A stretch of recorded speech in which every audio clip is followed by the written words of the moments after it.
Bonjour à tous, je suis Nikos Paragos, je suis professeur des universités des classes exceptionnelles à Centrale Supélec et je suis là pour vous parler un petit peu des détails et des perspectives de l'intelligence artificielle et les formations qui propose Centrale Supélec au niveau cursus ingénieur et surtout EXED. Voilà. Un petit peu de quelques mots sur mon parcours. Donc, j'étais prof aux États-Unis auparavant, donc j'ai passé par Princeton, Yale et Houston. Et depuis 2005, je suis à Centrale Supélec. Je suis responsable de formation de tout en IA, data science de troisième année, en maths appli, des programmes master. Donc, on propose des masters en IA et en data science avec les SEC, et des formations continues. On propose des certificats courts et longs. Mon domaine de recherche, c'est la vision par ordinateur. Donc, je suis une référence pour mes travaux. Donc, je suis éditeur en chef de nos trois journaux les plus influents du monde dans ce domaine. Donc, aujourd'hui, je vais vous parler de l'IA. Parfait. Donc, déjà, en fait, aujourd'hui, c'est un peu compliqué de définir l'IA. Donc, il faut donner une définition. Et il existe trois définitions. La première définition, c'est de reproduire en fait notre logique. Donc, on sait comment nous on prend des décisions. Donc, on a une logique et en fait, l'idée, c'est d'écrire un programme informatique qui fera exactement la même chose. Ça veut dire reproduire la logique de l'homme. En général, c'est facile à faire si on maîtrise exactement les façons avec lesquelles l'homme prend la décision. Donc, ça, c'est intéressant, mais c'est pas si intéressant que ça. Le deuxième aspect qui est plus intéressant, en fait, c'est de ne pas reproduire forcément notre logique, mais reproduire notre comportement dans une base de données ou dans un jet de données. Pour faire simple, vous avez des données d'entrée de système, vous avez l'interprétation de l'homme, qui peut être faite de des critères qu'on maîtrise ou on ne maîtrise pas. Et l'idée, c'est de pouvoir, à partir de ça, faire un système qui va, quelque part, simuler notre comportement et reproduire exactement la même performance sur les données.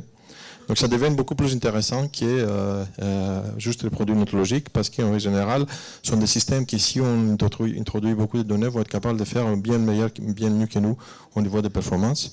Et en troisième définition, qui n'est pas là, parce que c'est un peu plus lointain, l'idée c'est de ne pas faire reproduire le comportement de l'homme sur les données, mais de faire des choses que l'homme aujourd'hui n'est pas capable de faire. Et dans ces cas-là, en fait, vous essayez d'associer des données d'entrée d'un système avec des observations de sortir et vous cherchez de trouver des causalités, qui n'est pas si évident que ça. Donc, pourquoi l'intelligence artificielle aujourd'hui est un hype, comme on dit? C'est quelque chose qui aujourd'hui est en train d'impacter principalement tous les domaines de la société. Si vous êtes capable de citer un domaine où l'IA ne peut pas avoir un impact, vous gagnez un prix Nobel.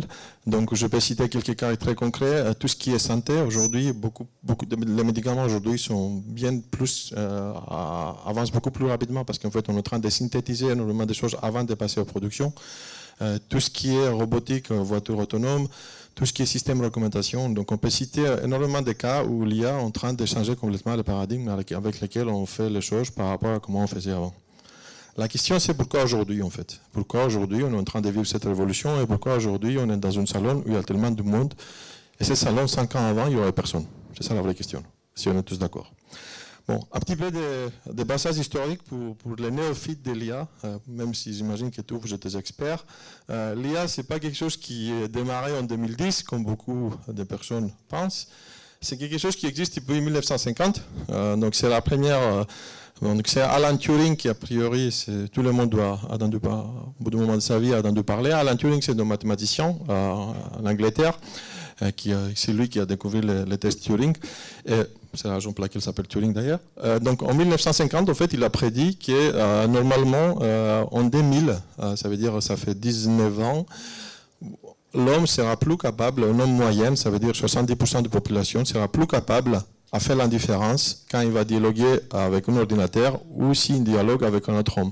Ça veut dire que le système, l'IA, va évoluer autant que vous êtes en train de discuter avec quelqu'un que vous ne voyez pas et 70% de la population dans cette salle-là sera plus capable à distinguer si c'est un homme ou une machine qui est en face. Si on regarde le progrès qui est fait en tout ce qui est assistant personnel, on n'est pas encore là, mais on n'est pas loin. Donc bon, il a pris 20 ans de plus. En même période, en fait, des autres mathématiciens aux États-Unis, donc Alan Newell et Herbert Simon, ils ont prédit que d'ici 10 ans, ça veut dire aux années 70, un ordinateur va devenir champion des échecs. Donc ça s'est fait. On a pris un peu plus de retard, en fait, c'était aux années 90 quand IBM a réussi à gagner Garry Kasparov. Et on est allé encore plus loin, donc vous êtes tous au courant des travaux de DeepMind, et le fait qu'ils ont réussi à gagner le champion de Go, Liu Seduk, qui c'est un jeu beaucoup plus complexe que les échecs, parce qu'en fait les échecs c'est un problème déterministe. Ça veut dire que vous avez des contraintes fortes par rapport à les positions et les actions que vous pouvez prendre. Par contre, le jeu de Go c'est bien plus complexe, parce qu'en fait c'est des conditions non déterministes qui peuvent arriver. Donc grosso modo, c'est pas quelque chose qui est en train de... qui est arrivé en 2010, c'est quelque chose qui existe depuis de longues années. Et la question, c'est pourquoi elle arrive aujourd'hui. Bon, en fait, c'est juste un petit peu de vulgarisation sur les deux types d'approches. L'approche cognition versus l'approche data. Il ne faut pas négliger ni l'un ni l'autre, même si aujourd'hui on a la tendance d'aller vers les approches data, pour des facilités grâce à Deep Learning. Donc l'approche cognition, en fait, la plupart de l'intelligence se trouve sur la conception de l'algorithme. Ça veut dire que c'est le concepteur lui-même qui va essayer d'introduire l'algo ou les critères les plus intéressants possibles. Et en général, on n'a pas vraiment besoin de beaucoup de données. En fait, c'est des approches qui peuvent marcher très bien avec des jets de données qui sont moins importants. Et la seule chose qu'on a besoin, c'est de pouvoir formaliser cette connaissance dans un langage de l'IA. Donc, je peux citer en fait tout ce qui est interprétation de langage naturel. Quand vous faites du parsing, quand vous êtes en train d'interpréter des langages, en fait, vous avez des règles qui sont des approches cognition. Par contre, les approches data, on n'a besoin d'aucune connaissance domaine, au moins ceux qui en croient. Parce qu'à la fin de mon exposé, je vais citer le contraire. On a besoin de beaucoup de données, en fait. On a besoin de données annotées où on a à l'entrée les sorties du système. Et vous espérez en fait que l'algorithme lui-même sera capable de trouver la bonne combinaison, comment on arrive à trouver les meilleures d'entrée pour arriver à prédire les sorties du système. Donc beaucoup moins de données, beaucoup moins d'expertise et beaucoup moins de connaissances domaine. Donc ça rend vulnérable énormément de sociétés, parce qu'en fait quelqu'un qui a accès à vos données, a priori, même s'il n'a pas l'expertise métier qui était nécessaire auparavant, peut générer des algorithmes qui peuvent vous mettre en difficulté. Un petit peu sur les approches cognition, donc si vous êtes familier, en fait, c'est ce qu'on appelle des expert systems. Donc très peu de monde parle aujourd'hui. Donc c'est des approches qui sont souvent utilisées à tout ce qui est jeu, preuve automatique de théorème, modèle probabiliste. L'idée en fait c'est comme j'ai dit, de faire un modèle. Donc on peut l'exprimer ça sur une sorte de probabilité. Vous faites une loi, en fait vous avez des règles. Chaque règle est en probabilité et en fonction de tout ce que vous avez observé auparavant, vous prenez la meilleure décision par rapport à la donnée qui arrive, et c'est comme ça que vous optimisez votre système. C'est des approches qui étaient dominantes entre les années 70 et 2000.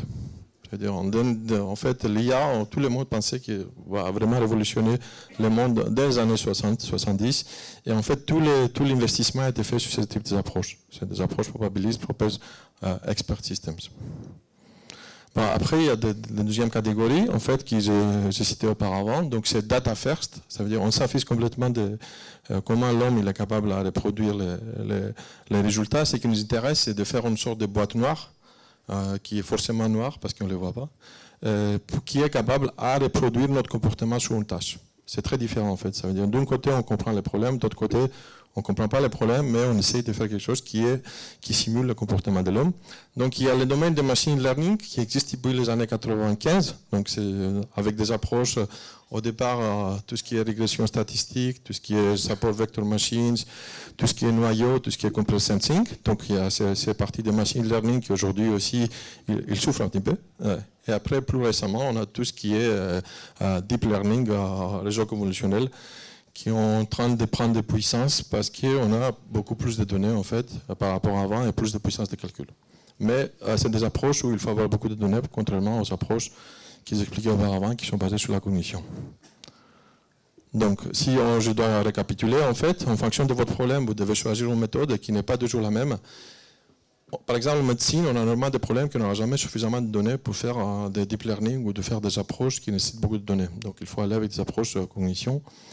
Et en fonction des problèmes, vous devez faire le meilleur choix qui dépendra de vos données, de la dimension du problème d'entrée et les sorties que vous cherchez. Donc ce n'est pas un black box. Il faut maîtriser bien le domaine. Il faut avoir des experts qui sont capables de vous dire vous, votre problème, vous, votre donnée, vous, la capacité à avoir plus de données par rapport à ce que vous avez aujourd'hui. Voilà ce que vous pouvez espérer pour avoir comme résultat avec ce type de méthode. Donc ce n'est pas automatique, en fait, contrairement à ce qu'on pense. Je vais parler de 3 technos qui, selon moi, vont un petit peu révolutionner l'IA. Donc, je vais parler un petit peu du deep learning que tout le monde connaît.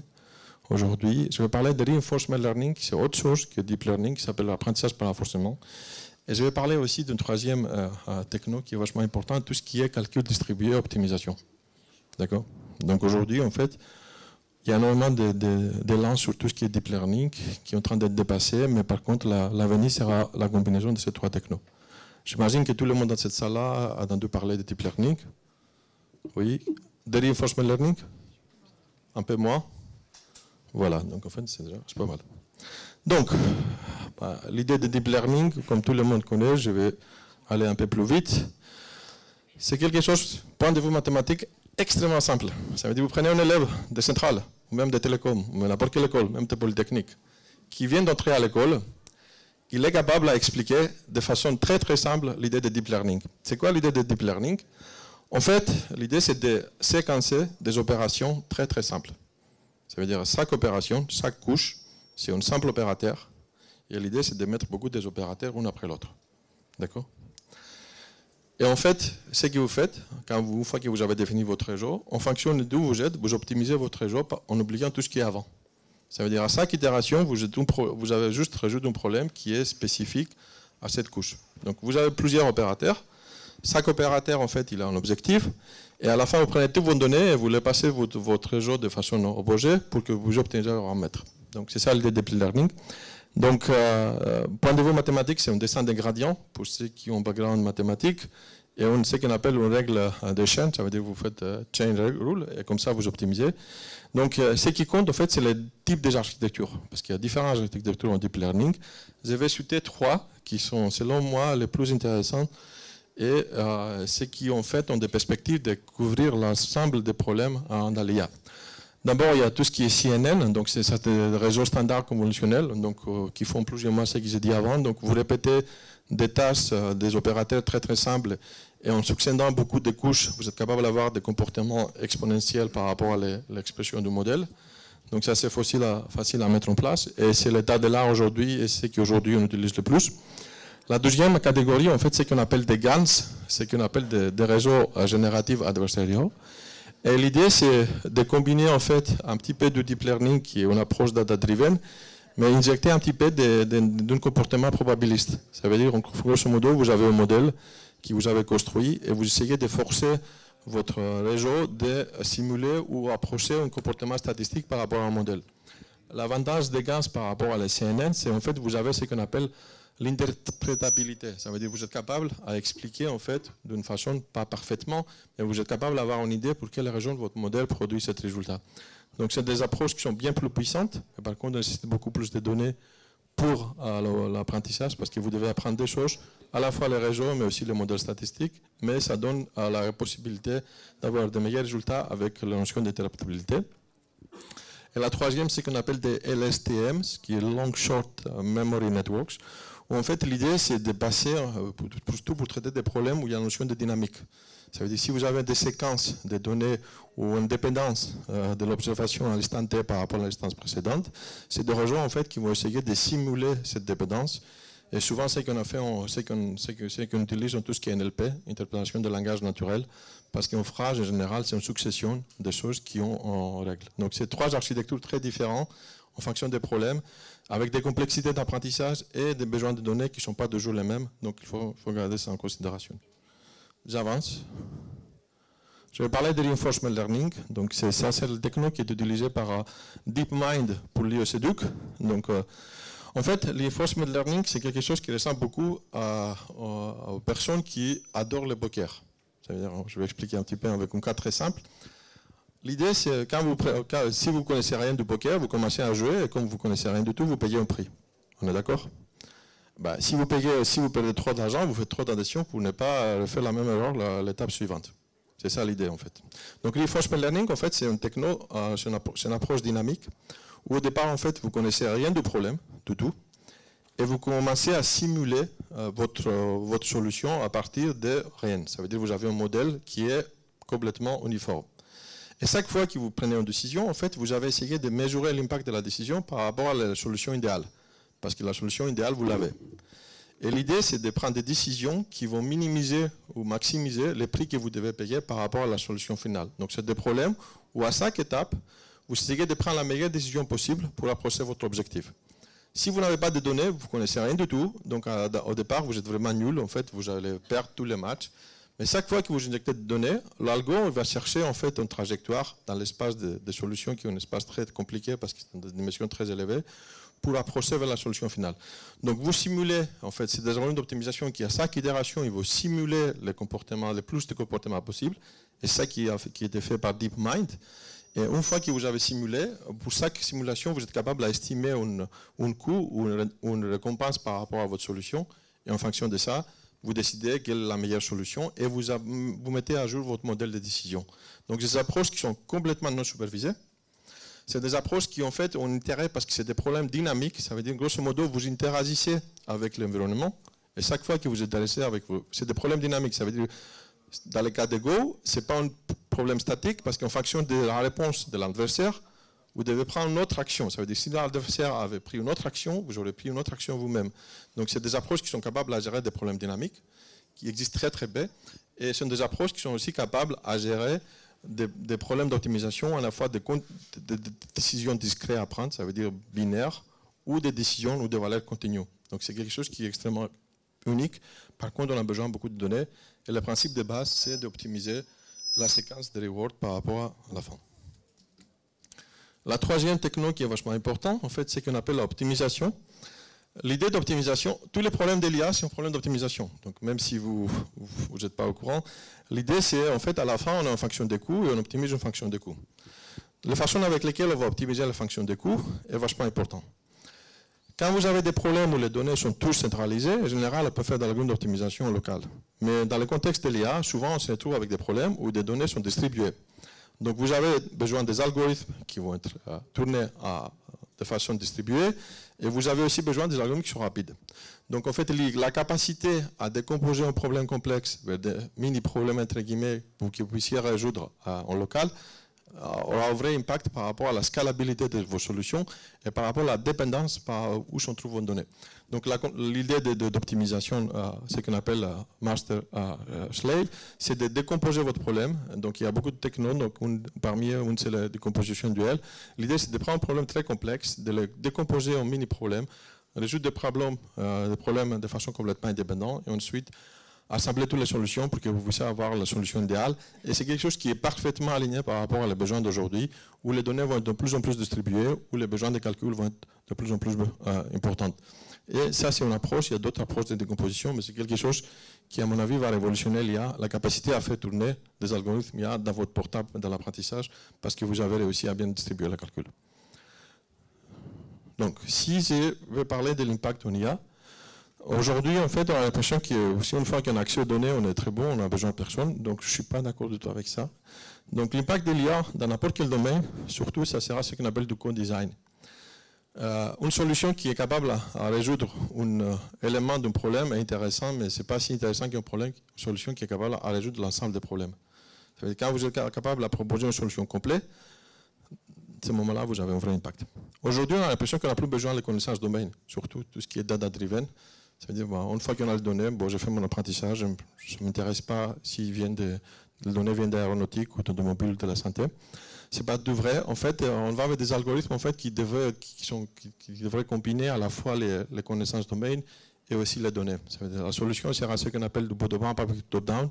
Ça veut dire votre capacité à gérer à la fois l'expertise métier en injectant sur l'algorithme, mais aussi la puissance de données. Il faut avoir accès aux données, à des données de très bonne qualité, qui n'est pas évident. Aujourd'hui, en fait, le problème le plus difficile, c'est avoir accès aux données. Et une fois qu'on a accès aux données, on s'est rendu compte que les données sont mauvaises.